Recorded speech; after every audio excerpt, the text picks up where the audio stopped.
Jeneng asmane sinten? Tatin. Anake sapa? Anake wong. Kowe iki sinden apa kenek kowe iki rumah. Tak baleni ah. Coba. Iso alus ora coba. Mboten iso. Iso kudu cacar. Ora. Injih nderek tepang pun saya badhe nyuwun prisa panjenengan kang asma sinten nggih, Mbak?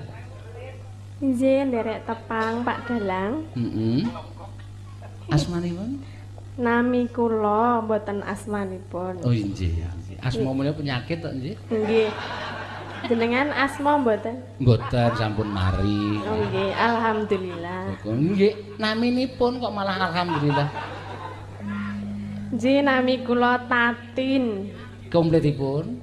Tatin Lestari Handayani. Nah, ngono rak kepenak to. Pidalem wonten?